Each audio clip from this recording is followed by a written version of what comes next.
जो सिंदूर मिटाने निकले थे उन्हें मिट्टी में मिलाया है।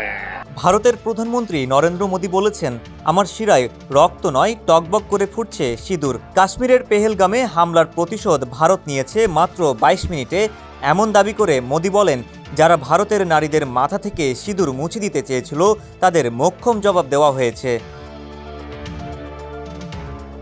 বৃহস্পতিবার রাজস্থানের বিকানের জেলার পাকিস্তান সীমান্ত ঘেঁষা এক জনসভায় দেওয়া ভাষণে প্রধানমন্ত্রী মোদি এই মন্তব্য করেন। সেখানে তিনি ভার্চুয়ালি উদ্বোধন করেন অমৃত ভারতী স্টেশন প্রকল্পের আওতায় গড়ে তোলা 103টি আধুনিক রেল স্টেশন। জনসভা চলাকালীন হঠাৎই তিনি বক্তব্যে টেনে আনেন 22 এপ্রিল কাশ্মীরের পেহেলগামে হামলার প্রসঙ্গ। মোদি দাবি করেন, কাশ্মীরের ওই হামলার জবাব আমরা মাত্র 22 মিনিটেই দিয়েছি। 9টি সন্ত্রাসী ঘাঁটি গুড়িয়ে দেওয়া হয়েছে। যারা আমাদের মা বোনদের মাথার সিঁদুর মুছে দিতে চেয়েছিল তারা যেন জানে ভারতের সিঁদুর যখন জ্বলে ওঠে তখন কি হয়।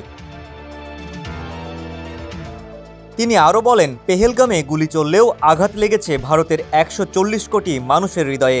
ভারত সন্ত্রাসবাদের বিরুদ্ধে ঐক্যবদ্ধ। আমরা সন্ত্রাসের হৃদয়ে আঘাত করেছি। আজ আমাদের সেনাবাহিনীকে পূর্ণ স্বাধীনতা দেওয়া হয়েছে। ভারতীয় বাহিনী পাকিস্তানকে মাটিতে নামিয়ে এনেছে। মোদি এ সময় অপারেশন সিঁদুর এর প্রসঙ্গ তোলেন এবং জানান, এটি শুধু সামরিক প্রতিশোধই নয়, ভারতের সম্মান রক্ষার লড়াইও। এটি ছিল ভারতীয় সুরক্ষা বাহিনীর দ্রুততম অভিযানের একটি। অপারেশন সিঁদুর এর পর এটি ছিল প্রধানমন্ত্রী মোদির প্রথম জনসভা।